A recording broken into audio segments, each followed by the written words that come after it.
ক্ষমতায় গেলে মালিক নয় সেবক হবে জামায়াত, জাতীয় সমাবেশে বললেন ডক্টর শফিক। ফ্যাসিবাদ তাড়ানোর পর এখন লড়াই দুর্নীতির বিরুদ্ধে। যারা গণতন্ত্রে বিশ্বাসী নয় তারা আবারও জোট পাকাচ্ছে বললেন মির্জা ফখরুল। সংকট সমাধানে দ্রুত ভোটের দাবি। নির্বাচন নিয়ে কোনো অনিশ্চয়তা নেই বললেন প্রেস সচিব। ভোটের মাঠে সবার জন্য লেভেল প্লেইং ফিল্ড নিশ্চিত করবে সরকার। এবং পিআর ইস্যুতে ঐক্যমত হলেই নির্বাচন, কক্সবাজারে বললেন নাহিদ ইসলাম। নাসিরের আপত্তিকর বক্তব্যের জেরে এনসিপির সভা পণ্ড।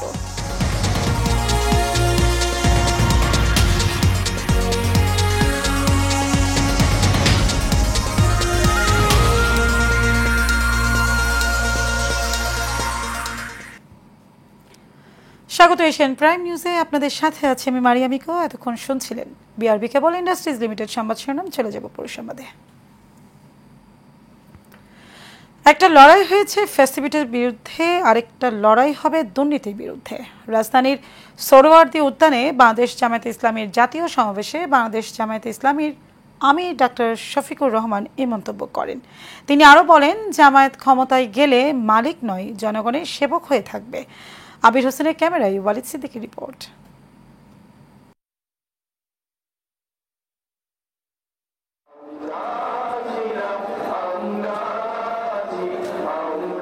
পিআর পদ্ধতিতে নির্বাচন, রাষ্ট্র কাঠামোর মৌলিক সংস্কার সহ ৭ দফা দাবিতে রাজধানীর সোহরাওয়ার্দী উদ্যানে বাংলাদেশ জামায়াত ইসলামী মহাসমাবেশ করে। সারা বাংলাদেশের লাখো নেতাকর্মীর গণজামায়াত হয় সোহরাওয়ার্দী উদ্যানে। সকাল থেকেই কানায় কানায় পূর্ণ হয়ে যায় উদ্যান। সমাবেশে বিভিন্ন দলের রাজনৈতিক ব্যক্তিবর্গ অংশগ্রহণ করে। ফ্যাসিস্ট বিরোধী ২৪শে শক্তি সবাইকে আওয়ামী লীগের প্রশ্নে ঐক্যবদ্ধ থাকার আহ্বান জানান এনসিপির মুখ্য সংগঠক সার্জিস আলম। এ সময় চাঁদাবাজ ও সিন্ডিকেটকারীদের হুঁশিয়ারি দেন তিনি। অন্তর্বর্তীকালীন সরকারের কাছে আমরা সুশীল সরকারের ভূমিকা চাই না, আমরা তাদেরকে অভ্যুত্থান পরবর্তী সরকারের ভূমিকায় দেখতে চাই। আমরা স্পষ্ট করে বলতে চাই, অভ্যুত্থান পরবর্তী বাংলাদেশে আমাদের বিচার লাগবে। এই বাংলাদেশে খুনি হাসিনার বিচার হতেই হবে, খুনি হাসিনার বিচারের রায় হতেই হবে, খুনি হাসিনার বিচারের রায়ের কার্যকর আমরা দেখতে চাই। বিগত বছরগুলোতে জামাতের উপর জুলুম নিপীড়ন চালানো হয়েছে, তারই প্রতিবাদে আজ জনগণের গণবিস্ফোরণ ঘটেছে বলে মন্তব্য করেছেন দলটির সেক্রেটারি জেনারেল অধ্যাপক মিয়া গোলাম পরোয়ার। জামাত ইসলামীর শহীদ নেতৃবৃন্দকে কারাগারে বৃদ্ধ বয়সে ফাঁসিতে ঝুলিয়ে হত্যা করা হয়েছে। মজলুম বৃদ্ধ নেতাদের কারাগারে তিলে তিলে তাদেরকে হত্যা করা হয়েছে। জামাত ইসলামের নিবন্ধন কেড়ে নেওয়া হয়েছে, প্রতীক কেড়ে নেওয়া হয়েছে, ক্রস ফায়ার, আয়নাগর, রিমান্ড, হাজার হাজার লোকদের কারারুদ্ধ করে দুনিয়া জানে বাংলাদেশের মধ্যে সবচেয়ে মজলুম হচ্ছে জামাত ইসলামী। এদিকে সমাবেশে জামায়াতের আমির দুর্নীতির বিরুদ্ধে লড়াইয়ের প্রত্যয় ব্যক্ত করেন। আগামীর বাংলাদেশটা কেমন হবে? আমি বলি আরেকটা লড়াই হবে ইনশাআল্লাহ। একটা লড়াই হয়েছে ফ্যাসিবাদের বিরুদ্ধে, আরেকটা লড়াই হবে দুর্নীতির বিরুদ্ধে ইনশাআল্লাহ।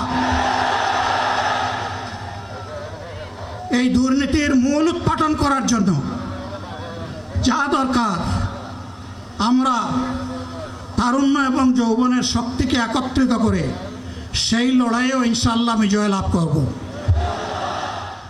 বক্তব্য শুরুর কয়েক মিনিট পর জামাতের আমির অসুস্থ হয়ে পড়ে যান। নেতাকর্মীদের সহযোগিতায় উঠে দাঁড়ালেও আবারও অসুস্থ হয়ে পড়ে যান তিনি। পরে বসে নিজের বক্তব্য শেষ করেন জামায়াতের আমির। এ সময় তিনি বলেন, পুরাতন বস্তাপচা ব্যবস্থাপনায় দেশ আর চলবে না। আমাদের প্রিয় শহীদ নেতৃবৃন্দ 2006 সালের 28 অক্টোবর থেকে শুরু করে পল্টন গণহত্যা, শাপলা গণহত্যা, সারা দেশের গণহত্যা, পিলখানার গণহত্যা, 24-এর গণহত্যা, এই গণহত্যা যারা করেছে তাদের সকলের বিচার বাংলাদেশের মাটিতে নিশ্চিত করতে হবে। এদের বিচারের দৃশ্যমান প্রক্রিয়া শুরু না করা পর্যন্ত পুরানা ব্যবস্থাপত্রে বাংলাদেশ আর চলবে না। সমাবেশ শেষে জামায়াতের আমির ডাক্তার শফিকুর রহমানকে রাজধানীর একটি হাসপাতালে ভর্তি করা হয়। চাঁদা আমরা নিতে দেব না, দুর্নীতি আমরা সহ্য করব না। Walid Siddiqui, Asian television, Dhaka. যারা গণতন্ত্র বিশ্বাস করে না এবং জনগণের ক্ষমতায় বিশ্বাস করে না, তারা আবারও ক্ষমতা ফিরে পাওয়ার জন্য জোট পাকাচ্ছে বলে মন্তব্য করেছেন বিএনপির মহাসচিব মির্জা ফখরুল ইসলাম আলমগীর। সকালে গণতন্ত্র মঞ্চ আয়োজিত এক অনুষ্ঠানে এসব কথা বলেন তিনি। জানান, সরকার জুলাই সনদ সংস্কার এবং নির্বাচন দিতে যতই দেরি করবে ততই অপশক্তি সুযোগ পাবে। সোহাগ মিয়ার ক্যামেরায় কাউসার আহমেদের রিপোর্ট। জুলাই আগস্ট গণ অভ্যুত্থানের বর্ষপূর্তিতে গণ অভ্যুত্থানের প্রত্যাশা ও দেশের গণতান্ত্রিক উত্তরণের পথ শীর্ষক আলোচনা সভা অনুষ্ঠানে বক্তব্য রাখেন বিভিন্ন রাজনৈতিক দলের নেতারা। এই গণ অভ্যুত্থানের পরে আমরা যে গণতন্ত্র, আমরা যেই মানবিক চর্চার কথা দেখেছি, শুনেছি বা ভেবেছি, সেই মানবিক চর্চার কথা ভুলে যাচ্ছেন। কারা ভুলে যাচ্ছেন? আমি দেখছি যারা বেশি পেয়েছেন তারা ভুলে যাচ্ছেন। সেগুলো ডাক পার্শ্বিন্য করে বাংলাদেশ নতুন কাঠামোতে, নতুন গণতান্ত্রিক পদ্ধতিতে বাংলাদেশ পরিচালিত হবে, এমন বৈপ্লবিক প্রত্যাশা থেকেই 24-এর অভ্যুত্থানে মানুষেরা অংশগ্রহণ করেছিলেন। পতিত ফ্যাসিস্টরা, তার বিদেশি দোসররা পুরো প্রক্রিয়াকে তারা নানাভাবে ক্ষতিগ্রস্ত করতে পারে। নানান লক্ষণ আমরা দেখছি। মিটফোর্ডে যেভাবে একটা হত্যা করা হয়েছে এবং যেভাবে তার ভিডিও ফুটেজ, ন্যারেটিভ হাজির হয়েছে, পরিষ্কারভাবে ষড়যন্ত্র চলছে। একটা আনন্দ ভালোবাসা যে অভ্যুত্থানের পরে তাদেরকে দায়িত্ব দিয়েছিল 11 মাসে, যদি আপনি বলেন যে 10-এর মধ্যে তাদেরকে কত দিবেন, আমি 4-5 দেবো তাদেরকে। 4-5 দিলেও কষ্ট হয়। অনুষ্ঠানে প্রধান অতিথি হিসেবে উপস্থিত ছিলেন বিএনপি মহাসচিব মির্জা ফখরুল ইসলাম আলমগীর। এ সময় তিনি বলেন, ফ্যাসিস্টরা নানানভাবে ষড়যন্ত্র করে ক্ষমতায় আসার চেষ্টা করছে। যতদিন যাচ্ছে ততই যারা গণতন্ত্রে বিশ্বাস করে না, যারা জনগণের অগ্রযাত্রায় বিশ্বাস করে না, যারা একটা শোষণহীন সমাজ গড়ে ওঠার যে রাজনীতি, সে রাজনীতি বিশ্বাস করে না, তারা আবার জোট পাকাচ্ছে। আমার কাছে মনে হয়েছে যে ফ্যাসিস্ট শক্তি, যাকে আমরা বিচারিত করতে সক্ষম হচ্ছিলাম, তারা ভেতরে ভেতরে আবার সংগঠিত হচ্ছে এবং ক্ষমতা ফিরে পাওয়ার চক্রান্তে লিপ্ত হয়েছে। মির্জা ফখরুল বলেন, রাজনৈতিক দলগুলোর দায়িত্বহীনতার কারণে নতুন বাংলাদেশ গড়ার সুযোগ হাতছাড়া হতে পারে। প্রতিবার একটা করে অভ্যুত্থান হবে, জনগণ প্রাণ দেবে, আমাদের ছেলেরা প্রাণ দেবে এবং একটা সুযোগ তৈরি হবে। আর আমরা আমাদের দায়িত্বহীনতার কারণে আমরা সেই সুযোগ হারাবো, এটা হতে দেওয়া উচিত নয়। আমি এই সরকারের প্রতি আহ্বান জানাতে চাই যে আপনারা দয়া করে, বহুবার বলেছি, আবারও বলছি, যে কাল বিলম্ব না করে যত দেরি করছেন ততই কিন্তু পরিস্থিতি আরো গড়ে হচ্ছে। জানান, সরকার যত দেরি করবে ততই অপশক্তি সুযোগ কাজে লাগাবে। তাই দেরি না করে দ্রুত নির্বাচন দিলেই সব সমস্যার সমাধান হবে। সরকারকে আহ্বান করব, অযথা বিলম্ব সৃষ্টি না করে সমস্যাগুলোকে চিহ্নিত করে রাজনৈতিক দলগুলোর সঙ্গে কথা বলুন, কথা বলে সেই সমস্যা শেষ করে নির্বাচনের দিকে এগিয়ে যান। কাউসার আহমেদ, এশিয়ান টেলিভিশন, ঢাকা। নির্বাচন নিয়ে কোনো অনিশ্চয়তা নেই বলে জানিয়েছেন অন্তর্বর্তী সরকারের প্রধান উপদেষ্টার প্রেস সচিব শফিকুল আলম। আজ কুমিল্লা বিশ্ববিদ্যালয়ে আয়োজিত এক অনুষ্ঠানে অংশগ্রহণ শেষে সাংবাদিকদের সাথে মত বিনিময়কালে এই কথা জানান তিনি। প্রেস সচিব বলেন, প্রধান উপদেষ্টা যে সময় বলেছেন সে সময় নির্বাচন হবে। নির্বাচনের জন্য যে পরিবেশ সেটা ঠিক করা হবে এবং সবার জন্য লেভেল প্লেইং ফিল্ড থাকবে। অতীতের যে কোনো নির্বাচনের তুলনায় ভালো নির্বাচন হবে। পিআর পদ্ধতিতে সংসদ নির্বাচন বিষয়ে প্রেস সচিব জানান, বিষয়টি নিয়ে সকল রাজনৈতিক দল ও কমিশনগুলোর সাথে আলোচনা করছে।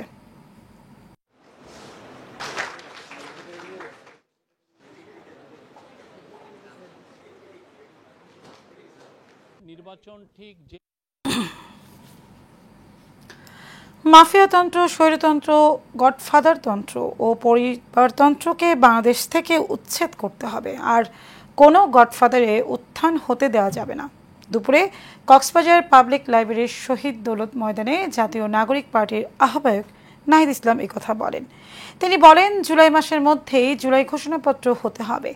কেপিআর বোঝে আর কেপিআর বোঝে না, এই জন্য সংস্কার আটকে থাকবে না। 3 আগস্ট শহীদ মিনার আমরা জামায়াত হচ্ছি, জুলাই সনদ আদায় করবই। সমাবেশে এনসিপির দক্ষিণাঞ্চলের মুখ্য সংগঠক হাসনাত আবদুল্লাহ বলেন, নোবেলের আশায় সেফ এক্সিট নিশ্চিত না করেই শেখ হাসিনা রোহিঙ্গাদেরকে আশ্রয় দিয়েছে।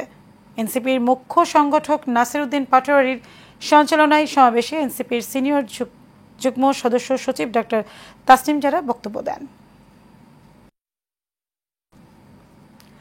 বিএনপি নেতা সালাউদ্দিন আহমেদকে নব্য গডফাদার আখ্যায়িত করে বক্তব্য দেওয়ার পর দলটির নেতাকর্মীদের বিক্ষোভের মুখে কক্সবাজারের ঈদগাঁও ও চকরিয়া উপজেলায় সমাবেশ করতে পারেনি জাতীয় নাগরিক পার্টি এনসিপি। চকরিয়ায় পথ সমাবেশ করার জন্য একটি ট্রাকে মঞ্চ তৈরি করা হয়েছিল, সেটি ভাঙচুর করা হয়েছে। এছাড়া সেই স্থানের আশপাশে রাস্তায় ডিভাইডার ভাঙচুর করতে দেখা গেছে বিএনপির নেতাকর্মীদের। পরে ঘটনাস্থলে পুলিশ ও সেনাবাহিনী এসে পরিস্থিতি নিয়ন্ত্রণে আনে। 2 উপজেলায় সমাবেশ করতে না পেরে এনসিপির নেতাকর্মীরা গাড়িবহর নিয়ে কক্সবাজার থেকে বান্দরবন চলে যান।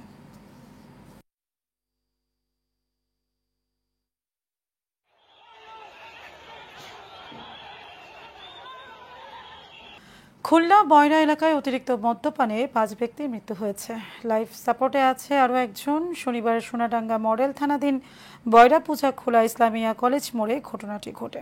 পুলিশের এডিসি হুমায়ুন কবির আজ রাতে এ তথ্য নিশ্চিত করেছেন। মৃত ব্যক্তিরা হলেন বয়রা শেরের বাজার মোড়ের বাসিন্দা আব্দুর রবের ছেলে বাবু, বয়রা মধ্যপাড়া এলাকার বাসিন্দা আব্দুল সামাদের ছেলে সাবু, বয়রা জংশন রোডের বাসিন্দা গৌতম কুমার বিশ্বাস, আজিবর এবং তোতা। পুলিশ জানায়, হাতে বানানো মদ খেয়ে ওই ব্যক্তিদের মৃত্যু হয়েছে।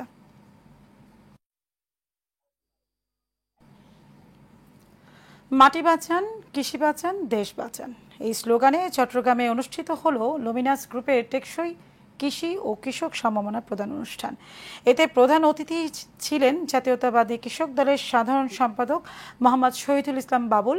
লুমিনাস গ্রুপের ম্যানেজিং ডিরেক্টর রাকিব হোসেনের সভাপতিত্বে আরও উপস্থিত ছিলেন আনোয়ার হোসেন ম্যাক, মাসুক, জাফরুল্লাহ পাটোয়ারি সহ অনেকেই।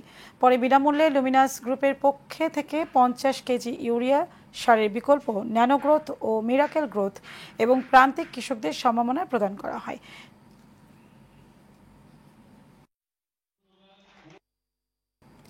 দৈনিক দিন প্রতিদিন পত্রিকার 11তম প্রতিষ্ঠা বার্ষিকী উপলক্ষে আলোচনা সভা ও মনোজ্ঞ সাংস্কৃতিক অনুষ্ঠান অনুষ্ঠিত হয়েছে। বিকেলে রাজধানীর সেগুনবাগিচায় জমকালো আয়োজনের মধ্য দিয়ে দৈনিক দিন প্রতিদিন পত্রিকার 11তম প্রতিষ্ঠা বার্ষিকী পালন করা হয়। দৈনিক দিন প্রতিদিন পত্রিকার সম্পাদক ও প্রকাশক শফিকুল ইসলাম সাদ্দামের সভাপতিত্বে প্রতিষ্ঠা বার্ষিকীতে প্রধান অতিথি হিসেবে উপস্থিত ছিলেন বিএনপির চেয়ারপারসনের উপদেষ্টা বীর মুক্তিযোদ্ধা আব্দুস সালাম। প্রতিষ্ঠা বার্ষিকীতে বিশেষ অতিথি হিসেবে আরও উপস্থিত ছিলেন ঢাকার সাংবাদিক ইউনিয়নের সাধারণ সম্পাদক খুরশিদ আলম সহ বিশিষ্ট ব্যক্তিবর্গ ও দৈনিক দিন প্রতিদিন পত্রিকার সাংবাদিক এবং কর্মকর্তাবৃন্দ।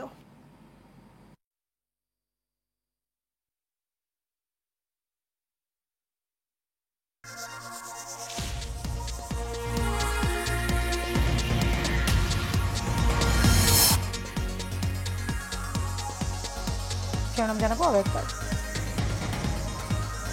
ক্ষমতায় গেলে মালিক নয় সেবক হবে জামায়াত, জাতির সমাবেশে বলেন ডক্টর শফিক। ফ্যাসিবাদের তাড়ানোর পর এখন লড়াই দুর্নীতির বিরুদ্ধে।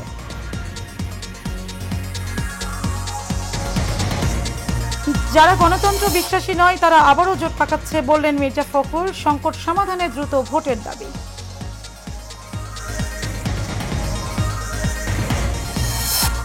নির্বাচন নিয়ে কোনো অনিশ্চয়তা নেই বললেন প্রেস সচিব। ভোটের মাঠে সবার জন্য লেভেল প্লেইং ফিল্ড নিশ্চিত করবে সরকার।